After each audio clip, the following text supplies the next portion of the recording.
पूर्ण एपिसोड पाहण्यासाठी डाउनलोड करा सोनी लिव्ह ॲप।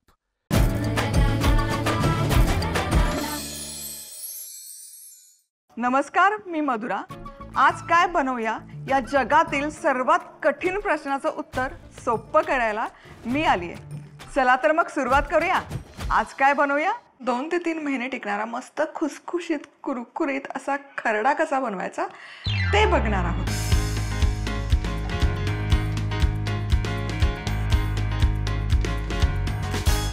तवा मी इथे गरम करायला ठेवलेला आहे।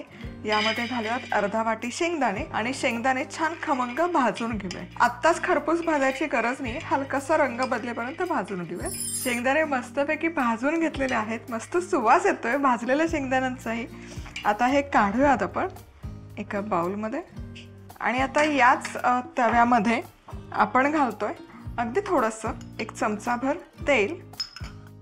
यामध्ये घालूयात मिरची, लसूण आणि हे तेलावर हलक्याशा भाजून घेऊया। आता या मस्त भाजत आलेल्या आहेत, तुम्ही बघू शकाल हलका हलका मिरचीचा रंग आणि लसणाचा रंगही बदललेला आहे। गॅस करते बंद। यामध्ये घालूयात आता जिरं, हे जिरंही छान भाजून निघेल। आता हे भाजलेली मिरची आणि लसूण काढून घेतलेलं आहे खलबत्त्यामध्ये। यामध्येच आपण घालूयात हे भाजलेले शेंगदाणे। हवं असेल तर तुम्ही टरफलं काढून घेतली तरी काहीच हरकत नाही, पण मी टरफलं ठेवते शक्यतो। आता हे एकत्र छान असं कुटून घेऊया आणि अगदीच खलबत्ता नसेल तुमच्याकडे काही हरकत नाही, सेम प्रोसेस तुम्ही मिक्सरमध्येही करू शकता किंवा फूड प्रोसेसरमध्येही केलं तरी चालेल। आणि इथे हे सगळं मी व्यवस्थित कुटून घेतलेलं आहे आणि तुम्ही बघू शकाल छान हे तयार आहे मिश्रण। खूप फाईन असं केलं नाहीये, तुम्हाला इथे शेंगदाणे दिसतील अर्धे कच्चे। हे मिश्रण घालूयात, चवीपुरतं मीठही घालूयात आणि कोथिंबीर बारीक चिरलेली। आणि हे मिश्रण आता छान असं खुटखुटीत होईपर्यंत, म्हणजे अगदी कोरडं होईपर्यंत, सुकं होईपर्यंत परतून घ्यायचं। असं कुरकुरीत तर झालं पाहिजे। आणि हा खरडा छानपैकी परतून घेतलेला आहे। आता गॅस करते बंद। तुम्ही बघू शकाल मस्त असा सुंदर रंग आलेला आहे, छान कुरकुरीत ऑलरेडी दिसतोय, खरपूस खमंग झालेला आहे। तुम्हाला हवं असेल ना तर हा खरडा होत आला की यामध्ये 1 चमचाभर लिंबाचा रस पिळून हे पुन्हा 1 मिनिटभर परतून घेऊ शकता, म्हणजे छान असा तिखट आणि आंबट हा खरडा बनवून तयार होतो। पूर्ण थंड करून घ्यायचा। थंड झाला की हवाबंद डब्यामध्ये भरून ठेवायचा। 3 ते 4 महिने छान टिकतो, खराब होत नाही, पण इतका हा छान लागतो ना चवीला। झणझणीत मिरचीचा खरडा करण्यासाठी लागणारं साहित्य: अर्धा कप कच्चे शेंगदाणे, 1 चमचा तेल, हिरव्या मिरच्या, 10 ते 12 लसूण पाकळ्या, 1 चमचा जिरं, 1 चमचा तेल, चवीनुसार मीठ, बारीक चिरलेली कोथिंबीर। तव्यावर अशा पद्धतीने शेंगदाणे भाजायचे। आता तेल घालत यात मिरची, लसूण, जिरं भाजायचं। आता सगळे जिन्नस एकत्र करत हे ठेचून घेत याची भरड करायची। आता तेलात अशा प्रकारे हे मिश्रण मीठ आणि कोथिंबीर घालत कोरडं होईपर्यंत परतून घ्यायचं। झाला आपला खरडा तयार। तर आपल्यासोबत आज आलेले आहेत सुवर्णाताई। सुवर्णाताई, तुमचं आजच्या या भागामध्ये खूप मनापासून स्वागत। नमस्कार। नमस्कार। सो आज काय बनवतोय आपण? खिचे पापड बनवणार आहोत, तांदळाच्या पिठाचे खिचे पापड।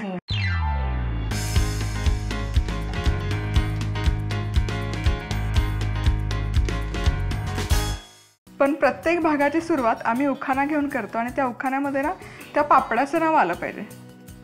तर तुम्ही काय उखाणा घ्या? मंगळसूत्राच्या 2 वाट्या, सासर माहेरची खून, संभाजीरावांचं नाव घेते, मधुराताईच्या किचनमध्ये बनवते खिचे पापड, चव्हाणांची सून। क्या बात है! म्हणजे इथे नवराबा पण आहेत, पदार्थ पण आहेत, आडनाव पण आहे आणि मी पण आहे। मस्त। आता तेल स्प्रेड करून घे। हो, आता आपण पीठ पण मोजून घेणार आहोत आणि पाणी पण। सो जितकं पाणी घेतोय तितकंच आपण पीठ घेतो। हो। सो आता आम्ही फक्त 1/2 किलो तांदळाच्या पिठाचं हे खिचे पापड बनवतो। अतिशय सोप्या पद्धतीने करतात आणि पटकन होतात। सो 1 किलो जर घेतलं तर किती होतात त्यामध्ये? 1 किलो म्हणजे मोठे केले तर 150 होतात आणि छोटे केले तर 200 होतात। आता ह्या पाण्याला चांगली उकळी आलेली आहे। येस, मस्त असं दणकून उकळलेलं आहे पाणी। आता गॅस मंद आचेवर करून आता त्याच्यामध्ये आपण जिरं टाकू, थोडं हिंग टाकू चवीसाठी आणि हा पापड खार टाकू। सो पापड खारचं काय प्रमाण आहे? प्रमाणे 1 किलोसाठी आपण 50 ग्रॅम घेतो. आपण इथं पीठ कमी घेतलंय त्याच्यामुळं पापड खार पण कमी घेतलेलं आहे आणि मीठ पण टाकायचं थोडंसं.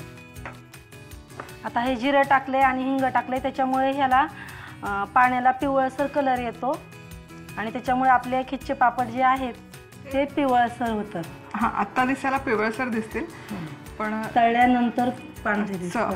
पांढरे पण नाही, थोडे पिवळसर जरी दिसले तरी ते फुलतात छान पापड खारमुळे. आता यामध्ये पीठ घेतलंय. आता आपण तांदळाचं पीठ. 2 कप पाणी होतं तर 2 कप तांदळाचं पीठ आहे. आणि हे लाटणं घेतलंय त्याने पटापट त्या घोटून घेत आहेत. आणि तांदूळाचं पीठ कसं, तांदूळ धुवून दळलेलं का रेग्युलर? राशनच्या तांदळाचे छान खिचे होते, धुवून दळायचे, त्याच्यामुळे त्याचे पापडाला खायला पण खुसखुशीत होतात आणि दिसायला पण चवीला पण छान होतात. हे रेशनचे तांदूळ आणायचे, स्वच्छ धुवायचे, सुकवून घ्यायचे आणि मग गिरणीतून दळून आणायचे. आता हे पीठ शिजून तयार झालं आहे. साधारण 8 ते 10 मिनिटं आम्ही मंद आचेवर ठेवलं होतं. आता गॅस करते बंद. आता काय करूया? आता ह्याच्यात पीठ हाताला चटके बसतात म्हणून आपण ह्याच्यात पीठ जाड पिशवी घेऊन त्याच्यामध्ये पीठ काढून घेऊ. अच्छा, एखादी पॉलिथिनची बॅग घेऊ शकता. अगदीच तुम्हाला पॉलिथिनमध्ये कम्फर्टेबल नसेल तर सुती कापड घेतलं तरी चालेल, फक्त कापडाला थोडं चिकटेल, किंवा मग बटर पेपर घेतला तरी चालेल. मोठा बटर पेपर घेतला तरी काही हरकत नाही. आता हे पीठ आपण काढून घेतलंय, मळून घेऊया चांगलं. या बॅगेमध्येच मळून घेऊ. बॅगेमध्येच मळून घ्यायचं. आणि तुमच्याकडे फूड प्रोसेसर असेल ना त्यात घालून फिरवा, पटकन होईल. आता हे मळून झालेलं आहे, अगदी पटकन होतं. आता आपण थोडं हाताला तेल घेऊया आणि ह्यातलं थोडं पीठ घेऊया आणि छोटे छोटे गोळे बनवूया. असे आपल्याला जेवढे पापड साईज पाहिजे त्या अंदाजाने आपण छोटे छोटे असे गोळे बनवून घेऊया. त्यात थोडंसं तेल लावून घ्यायचं. सो इथे पण आम्ही पॉलिथिनच घेतलेला आहे, प्लॅस्टिकचा कागद. सुट्ट्यांमध्ये लहान मुलं घरी असतात तर त्यांच्यासोबत हे तुम्ही उद्योग करू शकतो. आणि पोळपाटा जमत नसेल तर पुरी यंत्र असतं, साचा असतो, त्याच्यावर केलं तरी चालेल. आणि अगदी लाटण्याने नाही तर असं हाताने जरी पसरवलं तरी छान होतं. हे पापड आपण उन्हामध्ये पण सुकवू शकतो किंवा घरामध्ये फॅन खाली पण सुकवू शकतो. उन्हाळ्याच्या दिवसात उष्णता जास्त असल्यामुळे फॅन खाली पण खूप छान सुकते.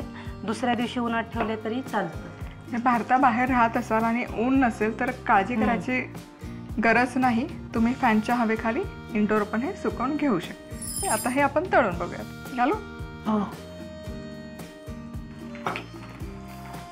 वा, तुम्ही बघू शकाल जवळपास तिप्पट फुलतोय हा पापड. आणि हे किती दिवस टिकतं? हे वर्षभर टिकतात.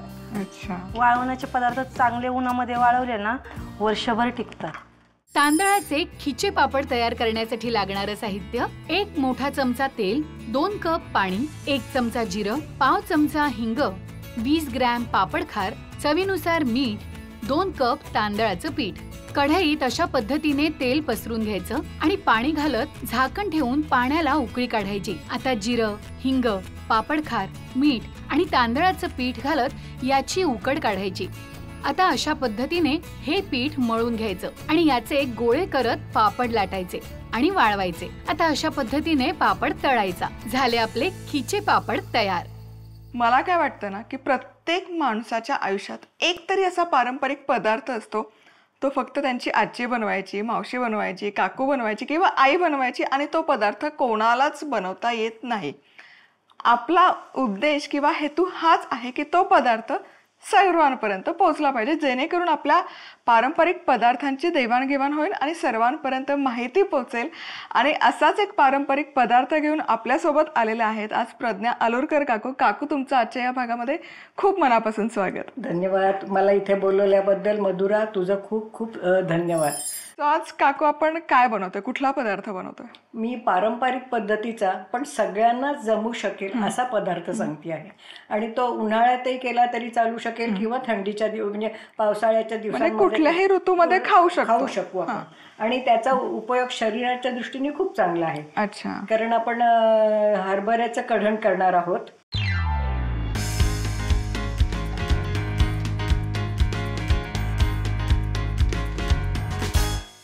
पूर्ण एपिसोड पाहण्यासाठी डाउनलोड करा सोनी लिव्ह ॲप.